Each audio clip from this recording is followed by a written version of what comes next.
Geopolítico. CAC-Mignac, la verdadera gestión activa de fondos de inversión desde 1989. Comunicación comercial. Invertir implica un riesgo de pérdida de capital.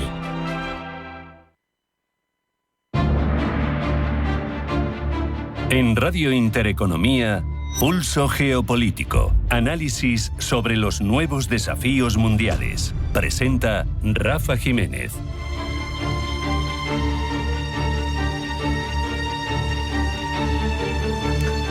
Bienvenidos a Pulso Geopolítico, un discurso televisado, en abierto, en horario de máxima audiencia. 11 meses después de su regreso a la Casa Blanca, Donald Trump hace de Franklin Delano Roosevelt en tiempos de guerra para proyectar fuerza, poder, para resaltar logros y de paso nos permite a los demás que vislumbremos pistas de por dónde va su gestión de la primera potencia del mundo, pero también de cómo influye esto en la geopolítica global. Trump presentaba estos 11 meses como un periodo de transformación histórica, de recuperación nacional y de victoria frente a un caos heredado. Pero más allá del carácter habitualmente triunfalista de Donald Trump, hay que tener en cuenta su necesidad de potenciar su popularidad en un momento en el que los datos de aprobación del electorado no acompañan y en un momento en el que cada vez se ve más cerca las elecciones de mitad de mandato. Desde el punto de vista geopolítico, lo más relevante del discurso fue precisamente lo que no dijo. La ausencia de referencias a Venezuela es significativa. En las horas previas, hay que recordarlo, todo parecía indicar que Trump utilizaría este escenario para reforzar su retórica de mano dura en el hemisferio occidental. Pero es un silencio que no parece improvisado, porque cada palabra en prime time tiene un impacto directo en el ánimo del país, de la opinión pública y de los mercados. Y parece que Trump eligió no incomodar, no distraer, no abrir frentes que no le aporten rédito electoral inmediato.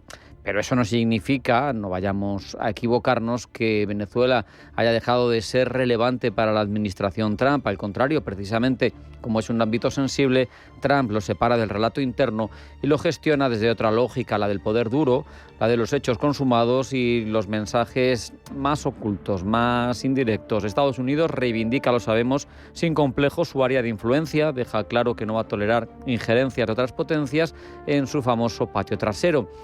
A nivel global, el mensaje que nos dejó Trump es el de un Estados Unidos que se repliega sobre sí mismo en lo narrativo, pero que actúa con verdadera contundencia en lo estratégico.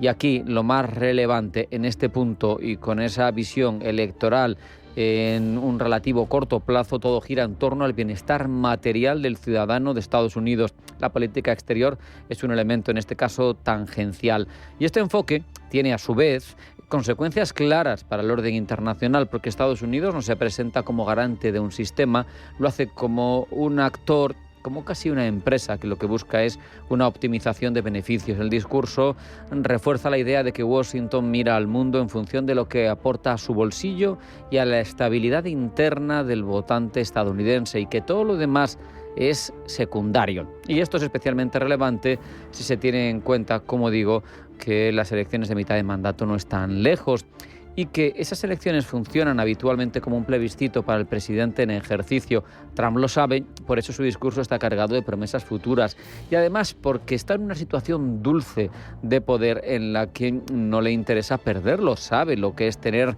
las dos cámaras a su favor, tener mayoría en el Supremo, tener controlados todos los resortes del poder en Estados Unidos y no quiere perderlo, es lógico. Pero hay un elemento negativo ahora mismo en el horizonte político de Trump y es la visión que de él tiene la opinión pública. El hecho de que su popularidad sea baja incluso entre sectores que le apoyaron de forma contundente en 2024 es un elemento que condiciona toda su acción política, porque al final vemos cómo esa opinión pública que era tan mala en el final de la legislatura de Biden, ahora mismo, después de la ilusión previa que se vivió el 5 de noviembre con una victoria contundente por parte de Trump y después de 11 meses de gobierno, en algunos aspectos, especialmente lo económico y el bolsillo es especialmente sensible, se ha desinflado.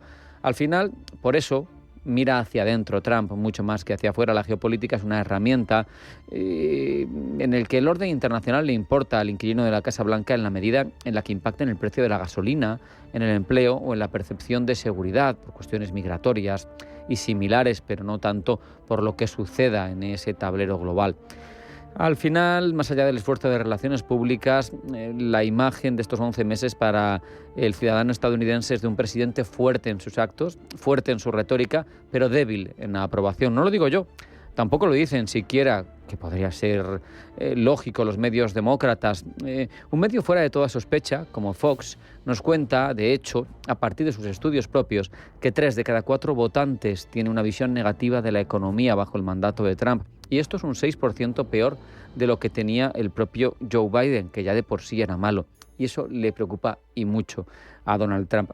Por lo tanto, el discurso de Trump es el de un líder que es consciente de un cierto desgaste, que se está preparando de forma decidida para la batalla política interna y con una visión de la geopolítica subordinada a la lógica doméstica. ¿Y eso qué genera en el ámbito global? Pues un tablero inestable, volátil, peligroso para quienes comparten el espacio de este hegemón. Conviene estar, por lo tanto, sobre aviso. Vamos a hacer un alto en el camino, a la vuelta a titulares de información geopolítica que elabora Blanca del Tronco. No se vayan, porque sigue Pulso Geopolítico.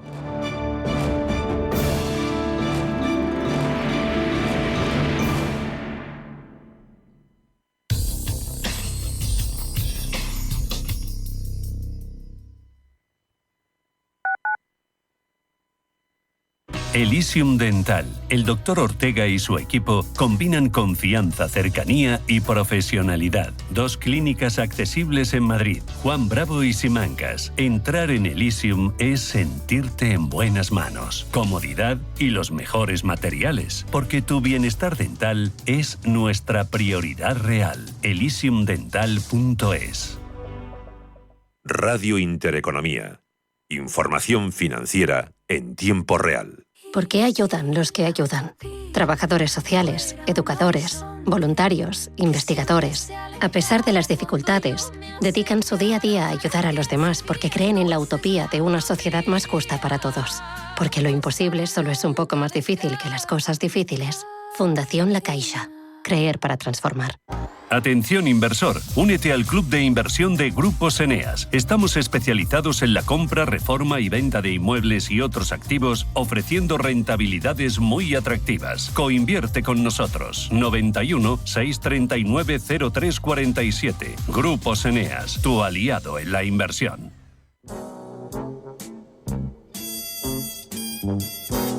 La figura de Santa Claus, con la estética que ahora conocemos, es una invención estadounidense del siglo XX, si bien se basó en la vida y la leyenda de San Nicolás.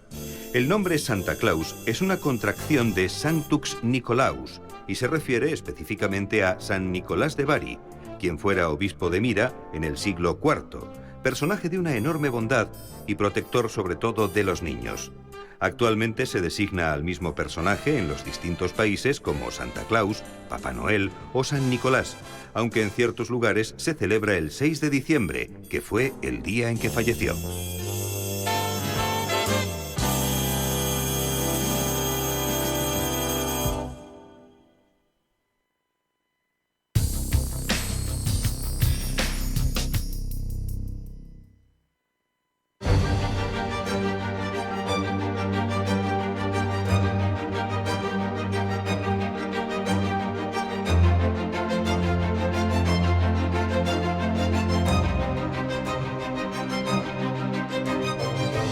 Vamos con los titulares de información geopolítica de la jornada que elabora Blanca del Tronco. Blanca, bienvenida, buenas tardes. Buenas tardes. Bélgica mantiene que no se dan las condiciones para usar activos rusos congelados. Este es sin duda el tema central que abordan este jueves en Bruselas los líderes europeos en una cumbre centrada en sacar adelante la ayuda financiera a Ucrania mediante un préstamo basado en los activos inmovilizados de Rusia. Medida clave para la solvencia de Kiev, a la que se opone principalmente Bélgica, donde se custodia la mayor parte de los activos ante las amenazas de represalias de Moscú. Sobre la mesa también el acuerdo de asociación con Mercosur. No figura en la agenda de la reunión, pero planea sobre la cumbre. La Comisión Europea quiere firmarlo el próximo sábado. Acuerdo de Mercosur que preocupa al sector agrario. Miles de agricultores de toda la Unión Europea, incluidos unos 500 españoles, han protestado este jueves por las calles de la capital comunitaria con cientos de tractores. El sector también protesta por los recortes de la política agraria común. Rusia envía a su negociador a Miami para seguir hablando del acuerdo de paz en Ucrania. El enviado del presidente ruso Kirill Dmitriev viajará este fin de semana a Miami para reunirse con funcionarios estadounidenses para hablar sobre ese plan de paz. Dmitriev tiene previsto reunirse con el enviado de la Casa Blanca, Steve Witkoff, y con el yerno del presidente estadounidense Jared Kushner. Las discusiones tienen como objetivo presionar al gobierno ruso para que considere la propuesta actualizada tras las recientes negociaciones entre funcionarios estadounidenses y ucranianos. Maduro denuncia la escalada de tensión con Estados Unidos. El presidente de Venezuela, Nicolás Maduro, continúa con contactos diplomáticos para denunciar la escalada de tensión de Estados Unidos contra su país, mientras el gobierno estadounidense plantea aumentar la presión sobre Caracas en medio del recrudecimiento del pulso político y militar entre ambas naciones. En Honduras continúa la parálisis tras las elecciones del 30 de noviembre. Sí, el proceso final de las elecciones generales del 30 de noviembre continúa paralizado. Ya 30 de diciembre no son anunciados los resultados finales. El problema pasará al Parlamento, que no celebra sesiones con sus 128 diputados desde finales de agosto. Todo ello aumenta la tensión en Honduras, con llamamientos sucesivos de oficialistas y la oposición a evitar un golpe o defender la democracia. Australia impulsará reformas contra el odio y la radicalización. A ello se ha comprometido el gobierno australiano tras el atentado del pasado fin de semana en Sydney. Familiares y allegados de las víctimas han dado el último adiós en funerales separados a la víctima más joven del ataque, una niña de 10 años, y a la de mayor edad, un superviviente del Holocausto de 87 años. China envía un emisario a Tailandia para abordar la tensión con Camboya. El enviado especial del Ministerio Chino de Exteriores para Asuntos Asiáticos viaja a Camboya y Tailandia para mediar entre ambos países tras los enfrentamientos militares fronterizos de los últimos días, que dejan ya más de medio centenar de muertos, y después de que no fructificaran los intentos del presidente de Estados Unidos, Donald Trump.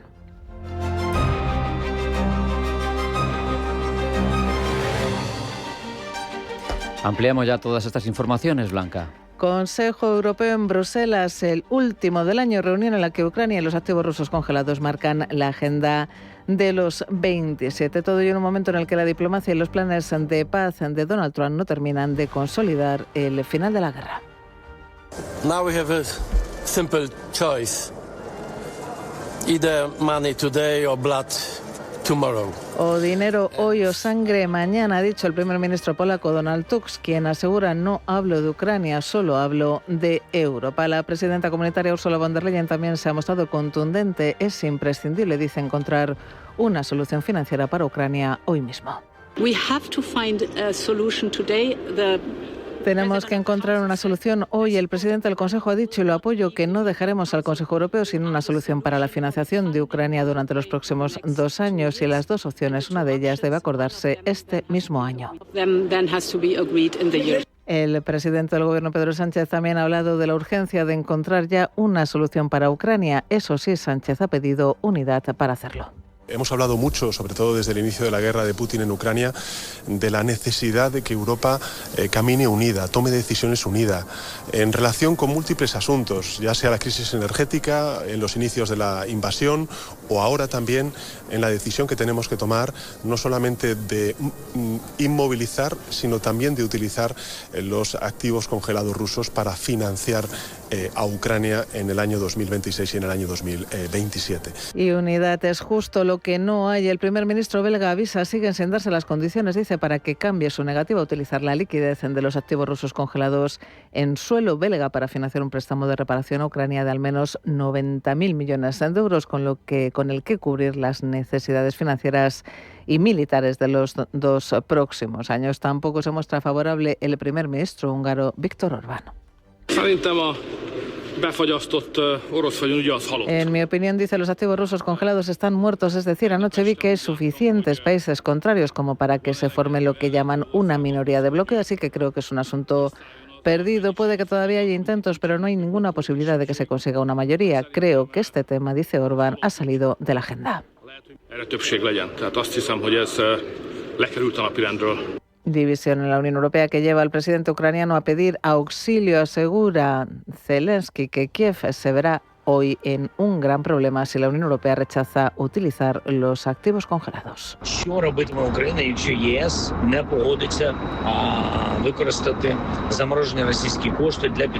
Digo que si Ucrania no tiene ese dinero porque estamos en una posición más débil, Putin se siente cada vez más tentado a capturarnos porque estamos en una posición donde no tenemos suficiente dinero para la vida y para las armas, y él entiende que seremos más eficaces y está absolutamente claro que no querrá una vía diplomática, no querrá ninguna diplomacia, ningún diálogo. ¿Qué harán?, se pregunta Zelensky, los demás.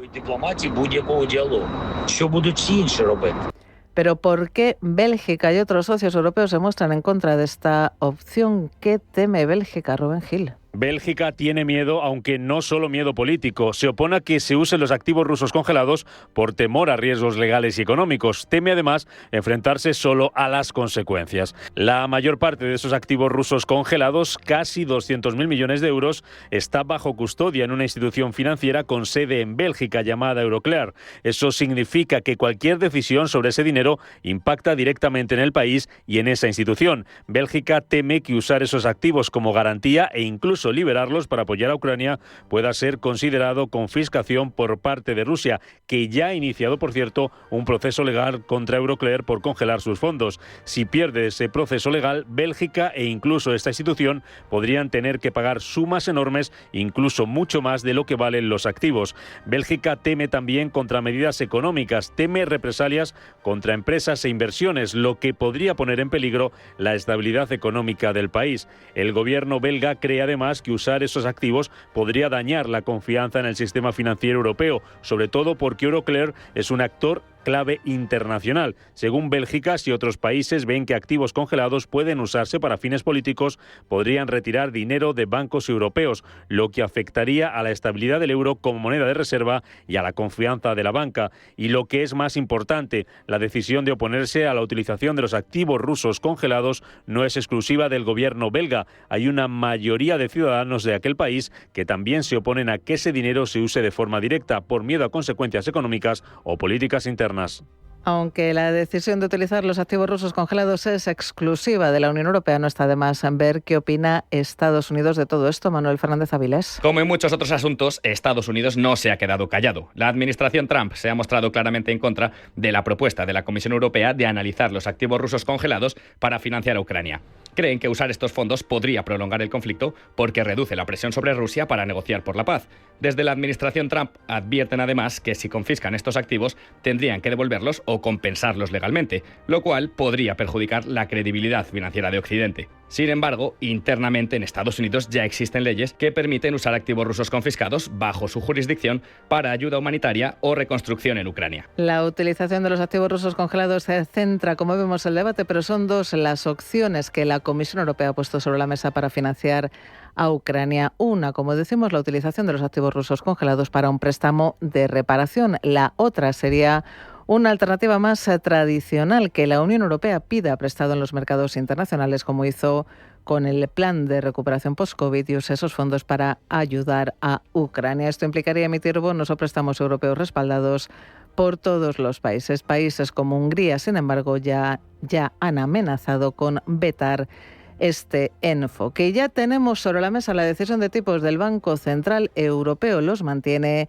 en el 2%. Las nuevas proyecciones de los expertos del Eurosistema muestran una inflación general en media del 2,1% en 2025, el 1,9% en 2026, el 1,8% en 2027 y el 2% en 2028. El crecimiento se ha revisado al alza hasta el 1,4% este año, el 1,2% en 2026 y el 1,4% en 2027. Se espera que se mantenga en ese 1,4% en 2028. El Consejo de Gobierno del BCE está decidido a garantizar que la inflación se estabilice en su objetivo del 2% a medio plazo. Seguirá un enfoque basado en los datos y reunión por reunión para determinar la orientación adecuada de la política monetaria. Con todo, como decimos, decisión de tipos del Banco Central Europeo los mantiene en el 2%. Y mientras en Bruselas discute cómo seguir financiando a Ucrania, las conversaciones de paz avanzan, aunque lentamente. El enviado del presidente ruso, Kirill Dmitriev, viajará este fin de semana a Miami para reunirse con funcionarios estadounidenses para hablar sobre ese plan de paz. Dmitriev tiene previsto reunirse con el enviado de la Casa Blanca, Steve Witkoff, y con el yerno del presidente estadounidense, Jared Kushner. Las discusiones tienen como objetivo presionar al gobierno ruso para que considere la propuesta actualizada tras las recientes negociaciones entre funcionarios estadounidenses y ucranianos. Y en estos momentos los líderes europeos están decidiendo también sobre el futuro del acuerdo de asociación entre Mercosur y la Unión Europea, cuya firma está prevista para este fin de semana en Iguazú, en Brasil. Francia, Italia y Hungría se muestran contrarias y peligra la ratificación del acuerdo, mientras desde Sudamérica, Brasilia ha lanzado un ultimátum a los 27. Pablo Llanoné. Ultimátum de Lula da Silva, que ha advertido a la Unión Europea de que, como no firmen el acuerdo de Mercosur, no comerciará más con los 27. Está difícil porque Italia y a Francia no quieren. Si no lo hacemos ahora, Brasil no firmará ningún acuerdo más mientras yo sea presidente. Han sido las palabras del mandatario izquierdista. Ha recordado que los países integrantes de Mercosur, es decir, Argentina, Brasil, Paraguay y Uruguay, llevan 26 años detrás de este acuerdo. Un acuerdo que, además, es más favorable para Europa que para ellos. Lula se muestra pesimista sobre las posturas de Italia y Francia y asegura que, aunque irá a Iguazú para la firma, espera tanto un sí como un no. Y no digo no.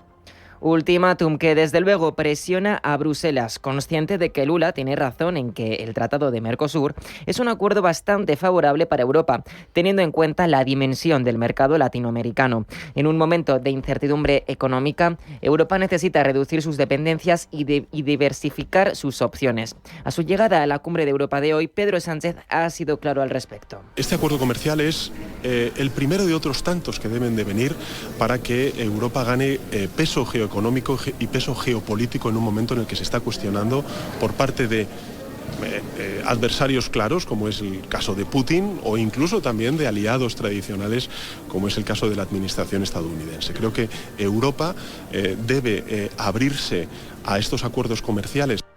El acuerdo, que busca reducir progresivamente aranceles entre países latinoamericanos y la Unión Europea, preocupa por su impacto negativo en empresas pequeñas y locales. Por ello, países como Francia se niegan a firmar el acuerdo tal y como está ahora.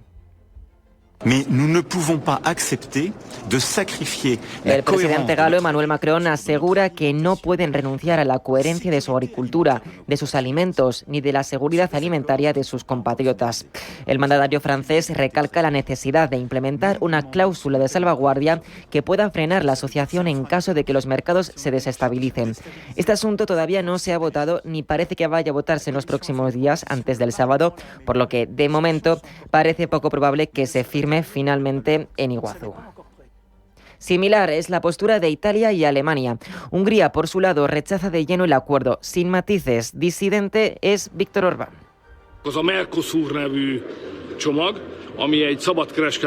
Quien ha asegurado que el paquete Mercosur perjudicaría a los agricultores. Hungría asegura no lo apoya y parece celebrar que hay suficientes opositores como para impedir que se firme. La Comisión quiere firmarlo esta semana, pero asegura Viktor Orbán lo detendrán. De este modo se presenta un horizonte convulso para la aprobación de un paquete que podría ser revolucionario para el comercio internacional. Hace 11 meses heredé un desastre. Este ha sido el inicio del discurso de Donald Trump, un discurso caracterizado por demonizar la legislatura de Joe Biden y ensalzar la suya. Logros exagerados y nuevas promesas que han sido las claves de un discurso en el que Donald Trump sorprendentemente apenas ha mencionado sus logros diplomáticos. Pablo. Sorprendente porque su política diplomática es de lo mejor que tiene. Dentro del país el descontento es brutal. Las tasas de aprobación han caído al nivel más bajo, llegando a solo el 39% frente al 50% que ostentaba hace un año. Pese a ello, según Trump, Estados Unidos se encuentra bajo la mejor administración de su historia. El magnate neoyorquino tiene claro cuál es el baremo para medir esto: la administración de Joe Biden, quien encabezó, asegura Trump, la peor administración de la historia. Partiendo de esta premisa dicotómica, el presidente republicano ha atribuido a su antecesor la inflación, la invasión de millones de inmigrantes y los problemas de asequibilidad en el mercado inmobiliario. En los últimos 11 meses hemos traído más cambios positivos a Washington que cualquier otra administración en la historia de Estados Unidos. Cuando asumí el cargo, la inflación era la peor en 48 años y algunos dirían que la historia de nuestro país. Inundaron sus ciudades y pueblos con inmigrantes ilegales y diezmaron sus ahorros. De acuerdo a Trump, antes de su gestión, la frontera de Estados Unidos era de las peores del planeta, permitiendo que entrasen millones de delincuentes, dice, al año. Ahora se ha logrado restaurar el orden, asegura. Mientras, y en el ámbito económico, Trump ha avanzado que nombrará a un nuevo presidente de la Fed, al tiempo que ha asegurado que gracias a él, los salarios están subiendo más rápido que la inflación. Nunca antes se había visto una bajada tan rápida y tan pronunciada de los precios y aún no ha terminado. Nadie puede creer lo que está pasando aquí, pero algunos de los esfuerzos que estamos realizando se verán reflejados en sus carteras y cuentas bancarias en el nuevo año, tras años de caída récord de los ingresos. Nuestras políticas están impulsando el salario neto a un ritmo histórico. Mientras, y sobre política exterior, apenas ha hablado, pese a ser uno de sus puntos fuertes. Aún así, no han faltado las exageraciones al respecto. Y en esa línea ha reiterado que ha resuelto otra vez 8 guerras en 10 meses, que ha destruido la amenaza nuclear iraní y que ha puesto fin a la guerra en Gaza, trayendo por primera vez, ha dicho, en 3000 años, la paz a Oriente Medio. A esta fuerte convicción sobre su impacto en conflictos que van y vienen, se han sumado promesas navideñas. Ha asegurado que el próximo año se verán los resultados de los mayores recortes de impuestos en la historia de Estados Unidos y que se seguirán reduciendo más impuestos, además, ha dicho, gracias a su política arancelaria. Ahora somos el país más caluroso del mundo, ha asegurado, y eso lo dicen todos los líderes con los que he hablado en los últimos 5 meses. Con esta hoja de ruta tan visionaria y un lenguaje cuanto menos grandilocuente, Donald Trump ha dejado claro una cosa. Su objetivo no es hacer a América grande de nuevo, sino hacerla más grande que nunca.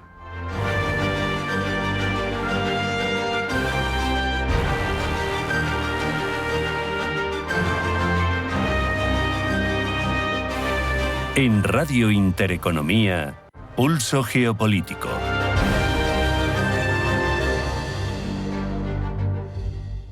Cagmiñac le ha ofrecido Pulso Geopolítico. Cagmiñac, la verdadera gestión activa de fondos de inversión desde 1989. Comunicación comercial. Invertir implica un riesgo de pérdida de capital.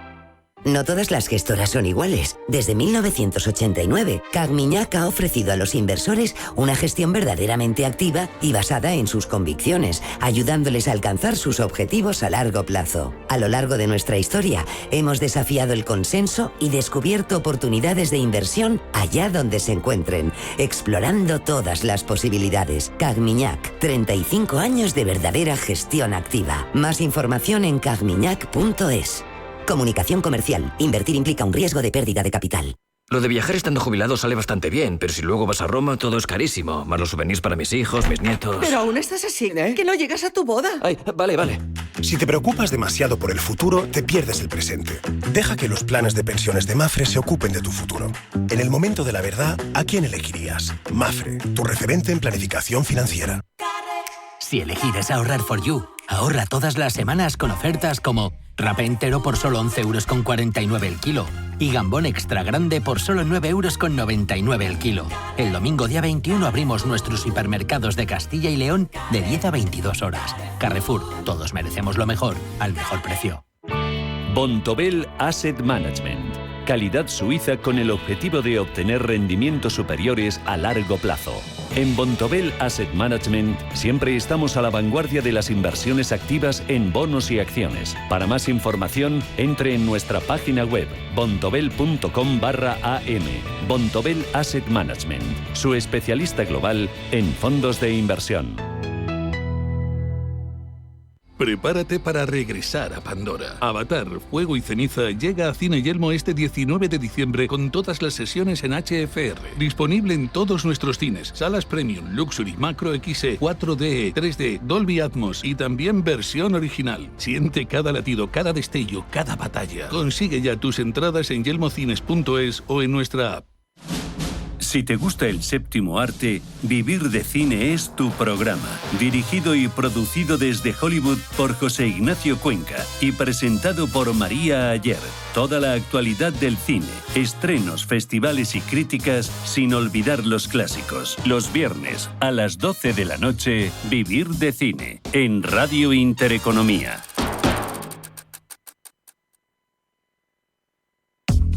En Radio Intereconomía te acompañamos donde tú quieras. Sintonízanos en directo a través de la radio, nuestra web, aplicación móvil o canal de YouTube. Si lo prefieres, también puedes encontrarnos en diferido a través de iVoox, Apple Podcast, Spotify y todas las plataformas de podcast. La mejor información económica en cualquier momento y desde cualquier lugar. Radio Intereconomía, siempre contigo.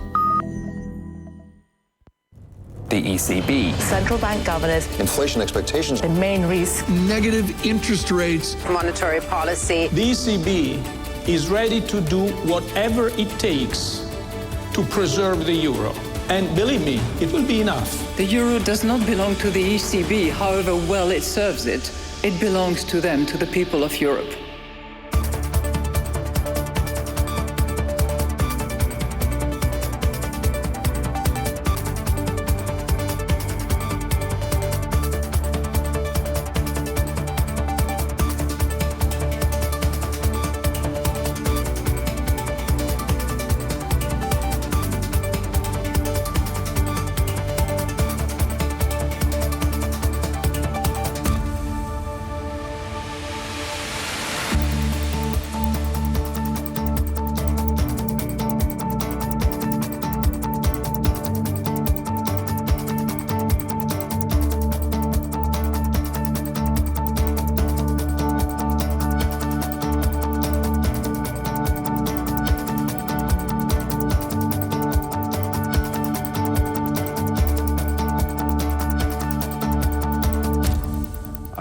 Decisión de la Reserva Federal de hace una semana de bajar los tipos de interés en 25 puntos básicos no se suma a su par en zona del euro, un Banco Central Europeo que ha mantenido hoy el precio del dinero fijo en el 2%. Eso en principio impediría nuevas caídas en el Euribor. Desde el último encuentro del primer semestre del año celebrado el 5 de junio, el Eurobanco ha venido manteniendo estables esas tasas de financiación. Los datos económicos publicados tras la reunión de octubre han aportado muy pocos argumentos para justificar hoy un nuevo ajuste, un crecimiento del PIB del tercer trimestre superior a lo esperado por el propio Banco Central, que se elevó hasta el 0,3%, y una inflación que en noviembre anotó ese repunte hasta el 2,2%, limita esas posibilidades de que haya más movimientos a la baja en el precio del dinero, y a la vez pues se abre la puerta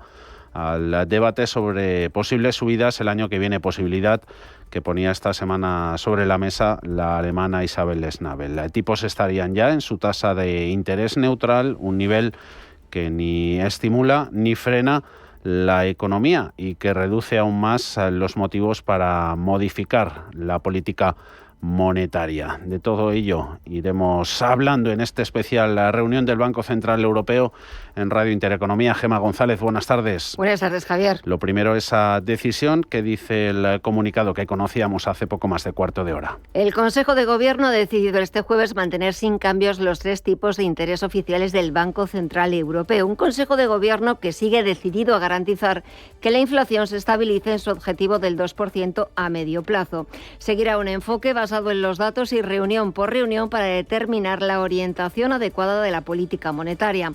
En particular, las decisiones del Consejo de Gobierno sobre los tipos de interés se basarán en su evaluación de las perspectivas de inflación y los riesgos que la rodean a la luz de los nuevos datos económicos y financieros, así como de la dinámica de la inflación subyacente y la solidez de la transmisión de la política monetaria. Vuelve a repetirlo, volvemos a leer en ese comunicado del Banco Central Europeo que el Consejo de Gobierno, Javier, sigue sin comprometerse previamente con una trayectoria de tipos de interés específica.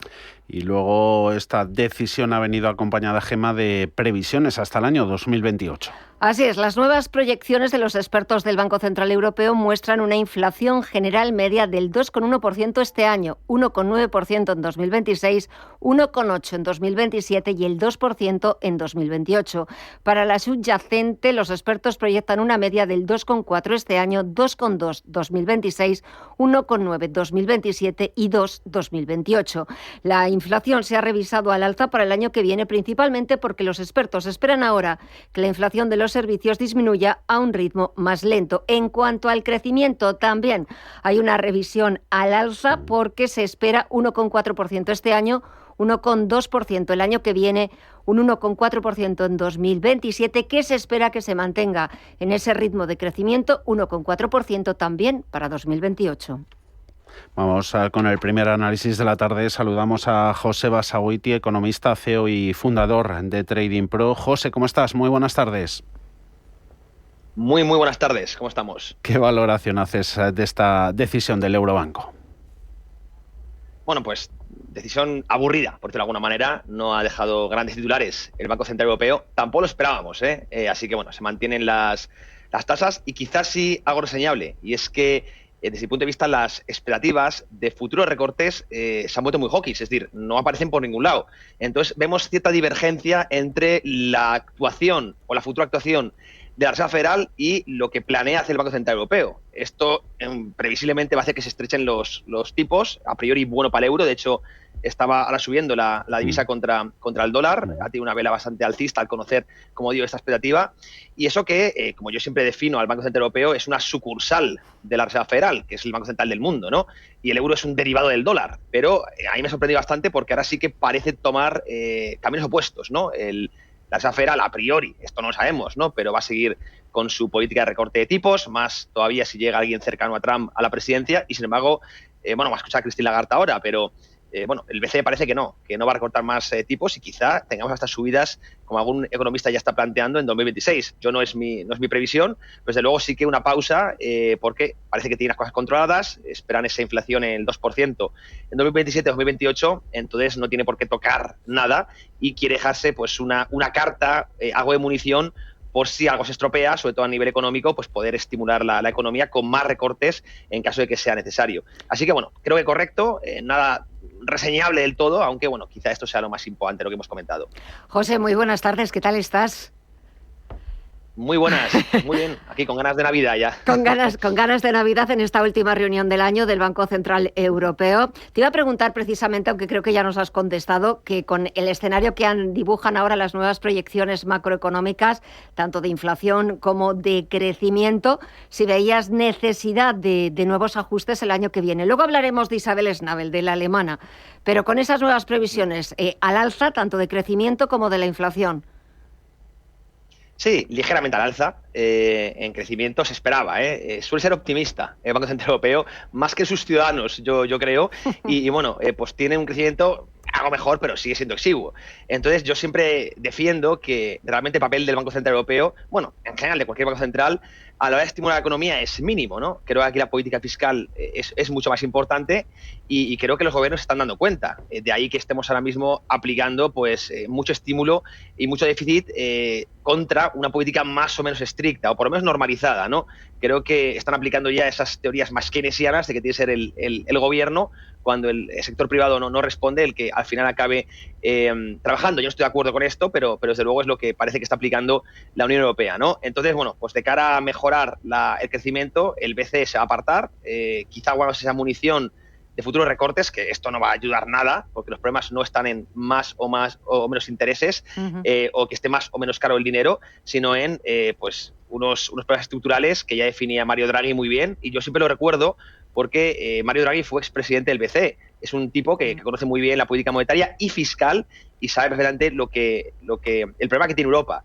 Entonces creo que hay que escucharle, no se le está haciendo demasiado caso, pero para mí es fundamental que Europa tome ya las riendas, porque si espera que llegue un milagro, no va a llegar, llevamos lustros pues con este estancamiento secular, pasando la irrelevancia totalmente en el mundo, estamos cada vez con menos peso en el PIB global y bueno, pues habría que actuar con medidas estructurales. Esto es un poco lo que está haciendo Japón ahora mismo con esos Abenomics, ¿no? Que se basan sobre todo en reformas estructurales, lo que ellos llaman reformas estructurales, aunque aquí en Europa parece que no van por ese camino. Bueno, pues la política monetaria poco hará y de momento se aparta del BCE, creo que correctamente, y dejará un poco el papel a los gobiernos, que sean los que tendrán que responder si esto no mejora. Así que bueno, pues de momento esperamos poco del BCE y sobre todo muy atentos a nivel inversor de esa diferencia con la Reserva Federal. Esto para mí es lo más importante, porque solemos ver cómo el Banco Central va detrás, va a rebufo de la FED y por fin parece que quiere coger algo de independencia. Quizás sea solo palabrería, pero bueno, me ha parecido sorprendente. Has comentado, José, ¿no? BCE como sucursal de la FED, el euro derivado del dólar. ¿Qué tiempos aquellos, ¿no? En los que el BCE actuaba a imagen y semejanza en sus inicios del Bundesbank alemán, moneda única en sus inicios, tomando como reflejo el antiguo marco. Desde Alemania, comentarios interesantes a principios de semana. Isabel Schnabel, que también se postula para suceder en 2027 a Christine Lagarde al frente del Eurobanco, hablaba el lunes y dejaba la puerta abierta al endurecimiento monetario, a las subidas de tipos. ¿Hasta qué punto política de estímulos fiscales, que antes la mencionabas, con ese impacto positivo en el crecimiento, invitaría a ello? Bueno, pues ahora lo comentaremos, pero bueno, que poco queda, ¿no?, de ese Bundesbank en el actual BCE. Para que si la gente no lo sabe, bueno, si coges un gráfico histórico del euro, el euro pues tiene pocos lustros, ¿no? Pero se suele coger el marco y se hace el marco alemán, ¿no? Para hacer track record de más años, ¿no? Es decir, es como la continuación el euro, esa era la idea del marco antiguo. Pero poco queda porque ahora es una divisa muy política que no responde ante bueno, pues el interés de los ciudadanos, el interés de los ahorradores, que es proteger el poder adquisitivo. Ya hace tiempo se han pues puesto encima de la mesa otro tipo de interés, como financiar a los gobiernos. Por desgracia, veremos si Schnabel, si es que acaba llegando, que no se sabe, pues cambia un poco el rumbo. Ojalá, esta es de los halcones, que se llama, del BCE, así que para mí sería un cambio bastante interesante, ¿no? Y por fin dejaríamos de meter políticos, ¿no?, en el BCE, pues como de Guindos, como la propia Christine Lagarde. Vamos a volver a economistas y gente que sepa de verdad lo que es bueno para la divisa. Al final ese es el cometido, ¿no?, del Banco Central, aunque gente joven seguro que se lo ha olvidado porque parece que es inexistente, ¿no? De cara a la política fiscal o futuros subidas de tipos, a mí, sinceramente, me chocaría bastante, después de haber entrado en un ciclo de recortes y ahora pausar, que vuelvan a subir, sobre todo si sus previsiones son de una inflación controlada. Habías hablado antes, ¿no?, estáis comentando, hasta 2028, esperan que esté en el 2%, incluso la subyacente. Bueno, pues en ese entorno no parece que tengan que endurecer, a pesar de que las expectativas de crecimiento sean algo mejores. Es que, bueno, son algo mejores, pero amigos, es que siguen siendo muy, muy bajas, no podemos conformarnos con eso. Entonces, pues meterle un poquito más de freno a la economía con subidas de tipos no creo que sea la decisión correcta. Bueno, dentro de la ortodoxia monetaria, ¿no?, que a priori nos dice que subidas de tipos enfrían la economía y bajadas la estimulan. Esto no es del todo así, hay muchos matices, pero si seguimos esa línea, pues no tendría demasiado sentido, por mucho halcón que estemos metiendo ahora en el Consejo. Así que no espero esa subida, y además el euro está bastante caro, entre comillas, ahora, así que habría que encontrar un poco esa apreciación también pues de cara a la balanza comercial, a la exportación. Así que creo que de momento pausar es lo inteligente y es lo que ha hecho el BCE, y de momento, pues diría yo, de no definir guidance, pues suele ser muy... Vamos, no suele ganar nada, ¿no?, con los guidance, con hacer hojas de ruta. Así que, bueno, dejemos lo incierto y iremos viendo poco a poco.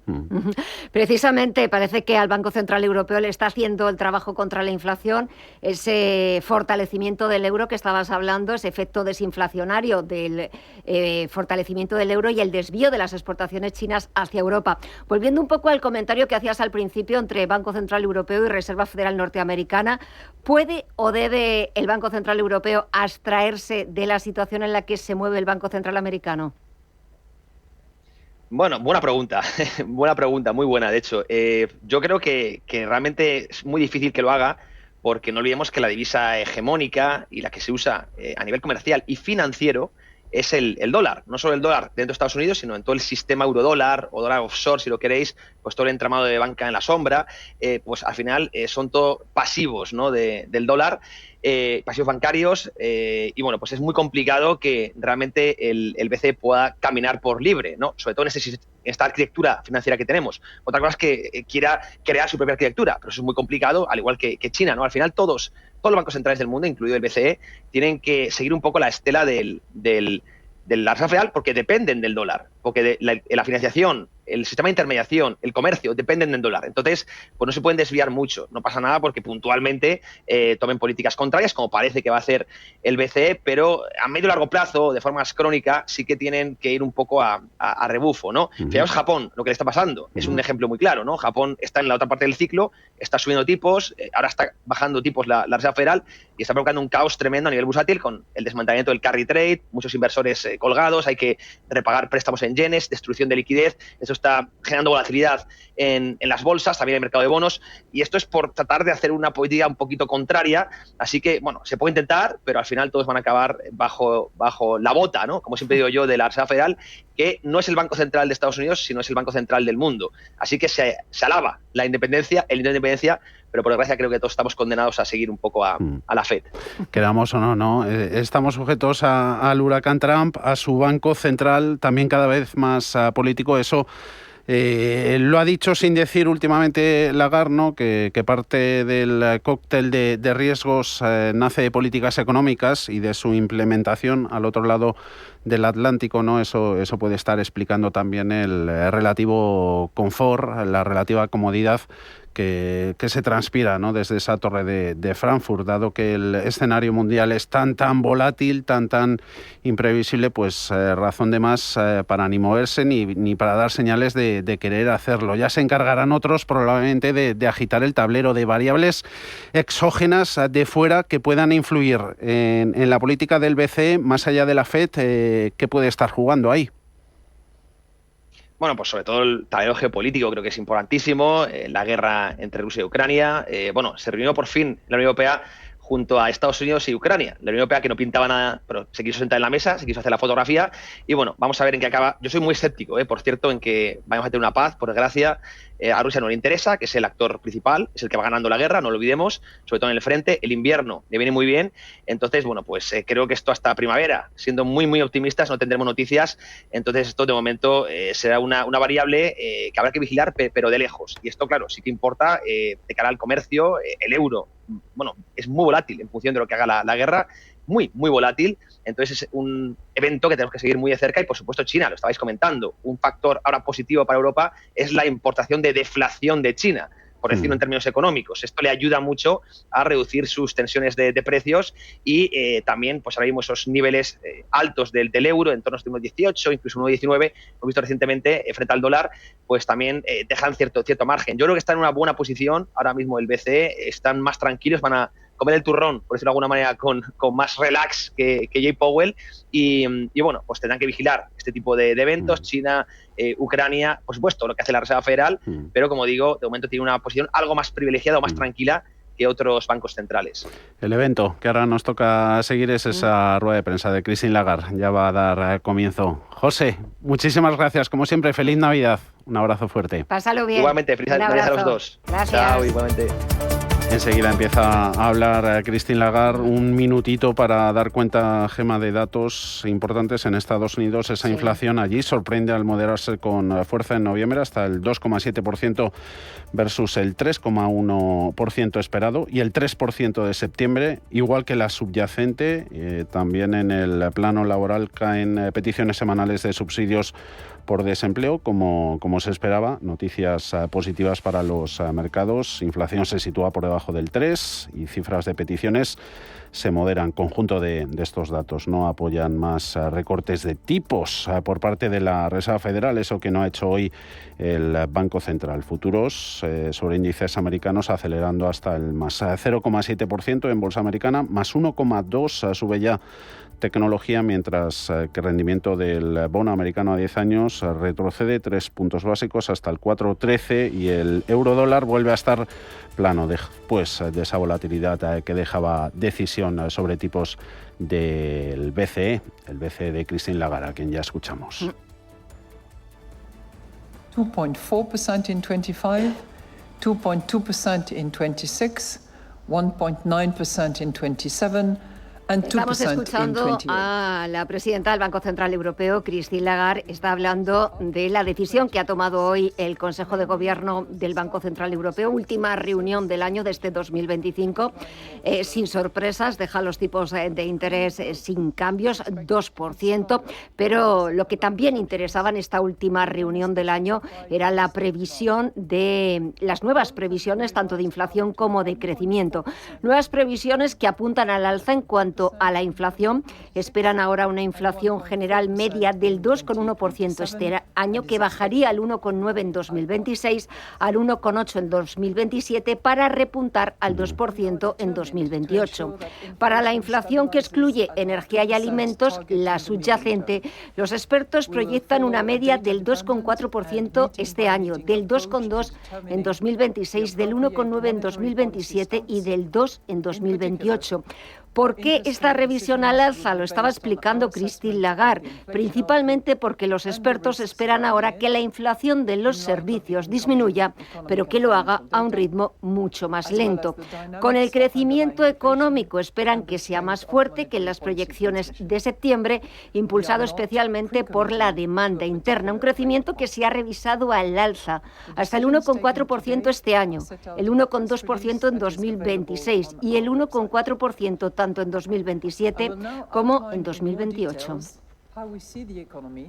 And inflation developing, and will then explain our assessment of financial monetary conditions.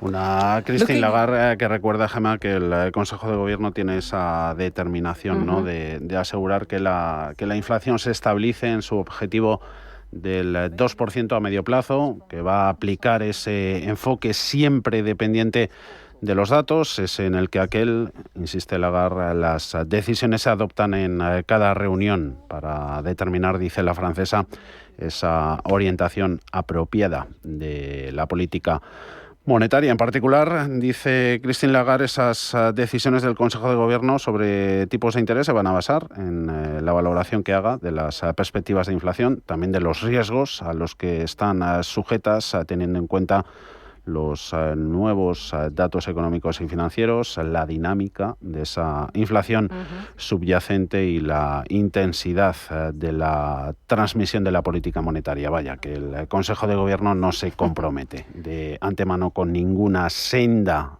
camino concreto de tipos de interés. Lo que lleva diciendo en las últimas reuniones el Banco Central Europeo, y cada vez que escuchamos a Christine Lagarde. Saludamos ya a nuestro siguiente invitado, es José Lizán, gestor de Quadriga. José, muy buenas tardes, ¿qué tal estás? Parece que tenemos algún problema, que no terminamos de escucharte, a ver si es posible. José, buenas tardes. A ver, parece que seguimos sin escucharte.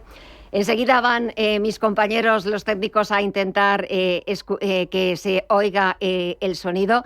Sigue hablando Christine Lagarde. Pues me imagino que, Javier, que las preguntas ahora mismo lo que está es leyendo el comunicado en esa decisión del Consejo de Gobierno del Banco Central Europeo, en la que no ha habido sorpresas.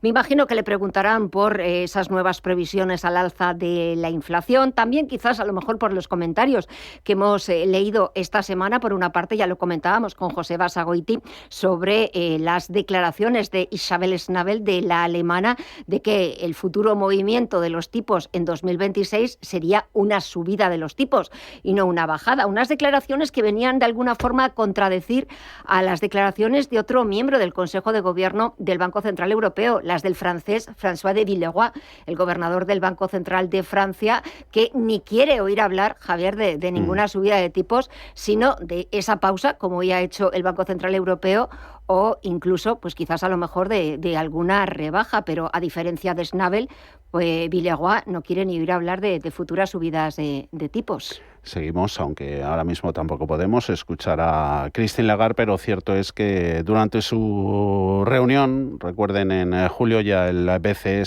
se considera en una buena posición. Vienen a esperar, ¿no?, la mayoría de estrategas que hoy, como está haciendo, mantenga esa visión en la cita de hoy con esos miembros del Consejo, subrayando que la incertidumbre ha venido disminuyendo a lo largo del año y las proyecciones macroeconómicas actualizadas, pues ahí siguen apuntando a una mayor actividad. Creo que ya sí que podemos hablar y ver a José Lizán, gestor de Cuadriga. José, buenas tardes de nuevo.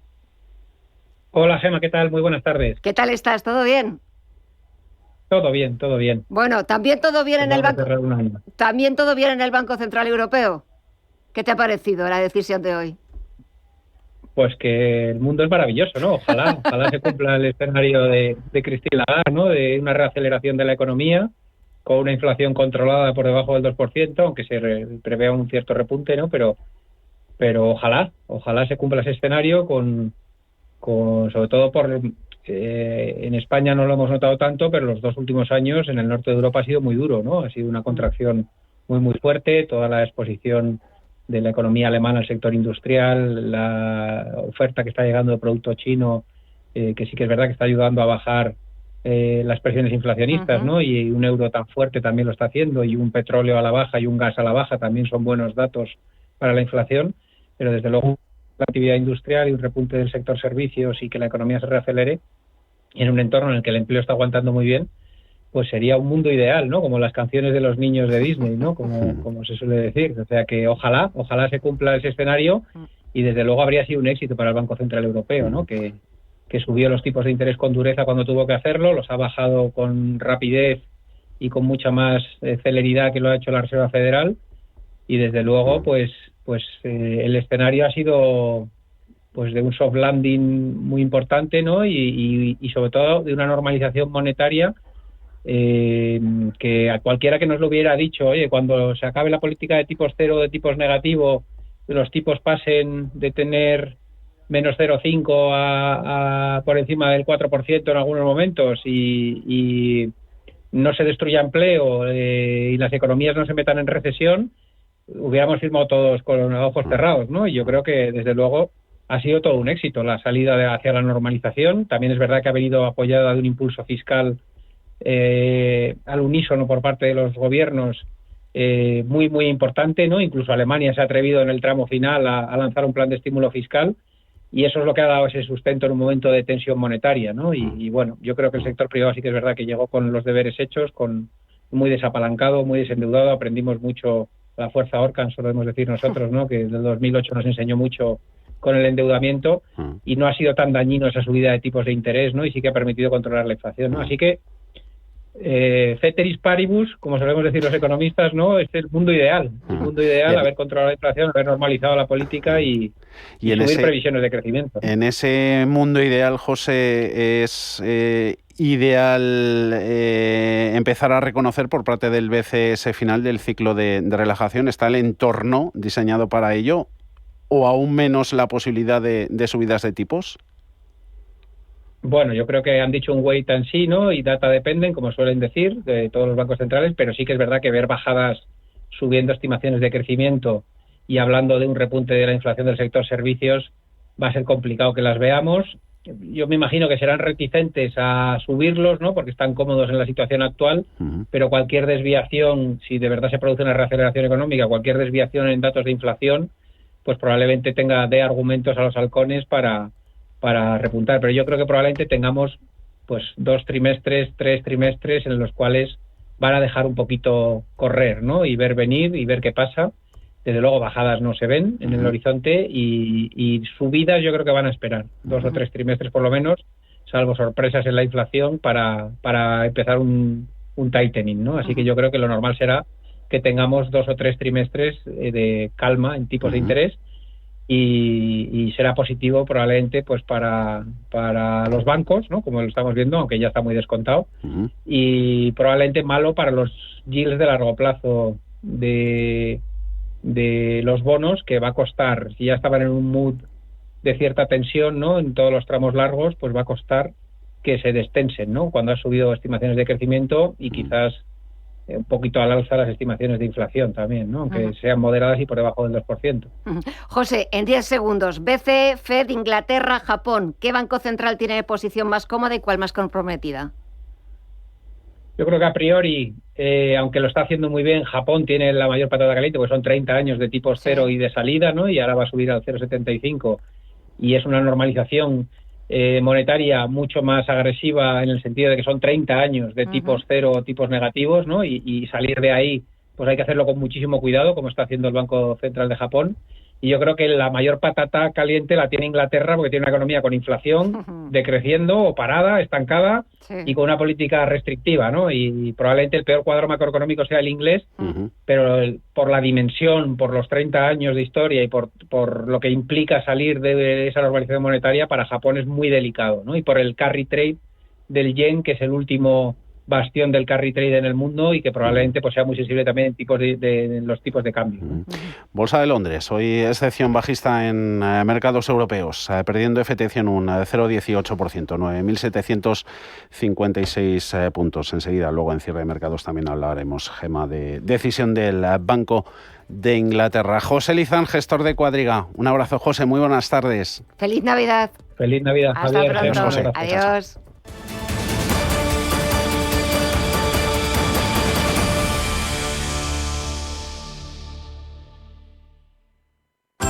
Estas fiestas disfruta con lo nuestro, porque Zamora es sabor, es tradición y sobre todo es calidad.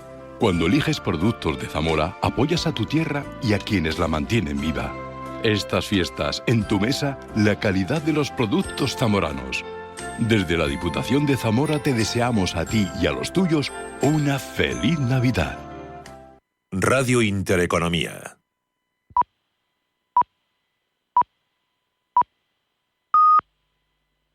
Te dijeron